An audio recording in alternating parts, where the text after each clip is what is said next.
এদিকে এখনো পর্যন্ত গ্রেপ্তারের পরেও মিটল না আনন্দপুরের অশান্তি। এফআইআর এর নাম থাকা দুজনকেই গ্রেপ্তার করা হয়েছে, তারপরেও আনন্দপুরে অশান্তি অব্যাহত।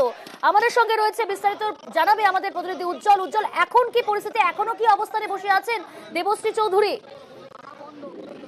দেখো, দেবশ্রী চৌধুরী এবং যে বিজেপির কর্মীরা রয়েছেন তারা এখনো পর্যন্ত অবস্থান বিক্ষোভ করছেন এবং তাদের বক্তব্য যতক্ষণ না পর্যন্ত মূল যে অভিযুক্ত সেই অভিযুক্তদের গ্রেফতার করা হবে ততক্ষণ পর্যন্ত তারা ওখানে অবস্থান বিক্ষোভ করবেন।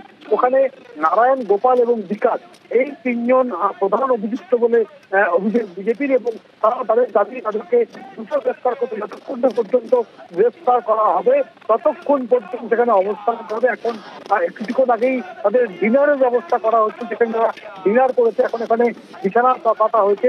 বিজেপি কর্মীরা কিন্তু রাতে এখানেই অবস্থান করবেন বলেই জানিয়েছেন। একেবারেই বেশ উজ্জ্বল, এই জায়গা থেকেই বোঝার চেষ্টা করবো তুমি যেমনটা বলে এখনো পর্যন্ত সেখানে অবস্থানেই রয়েছেন দেবশ্রী চৌধুরী, কিন্তু মূল অভিযুক্ত তাকে যতক্ষণ না গ্রেপ্তার করা হচ্ছে ততক্ষণ পর্যন্তই কি তারা সেখানে অবস্থানে বসে থাকবেন?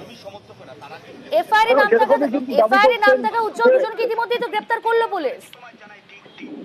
দেখো, মোট যে কজনের বিরুদ্ধে অভিযোগ রয়েছে এবং যাদের নাম বিজেপির কর্মী সমর্থকরা বলছেন যে নারায়ণ, বিকাশ এবং গোপাল তারা প্রধান অভিযুক্ত এবং তাদেরকে গ্রেফতার করতে হবে, অর্থাৎ তাদের সঙ্গে যারা মূল অভিযুক্তকে গ্রেফতার করতে হবে, এই দাবি তুলে এখনো পর্যন্ত অবস্থানে বসে আছেন দেবশ্রী চৌধুরী।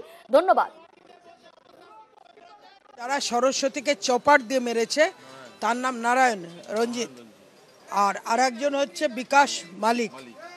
এদেরকে অ্যারেস্ট করেনি, এদেরকে অ্যারেস্ট করতে বলা হয়েছে এবং এরা সুশান্ত ঘোষের ডান হাত। এদেরকে বাঁচানো হচ্ছে। চোখে ধুলো দেওয়ার কোনো জায়গা নেই। যে সরস্বতীকে চপার দিয়ে মেরেছে তাকে অ্যারেস্ট করতে হবে। তার কাছ থেকে যতই হিস্সা পৌঁছাক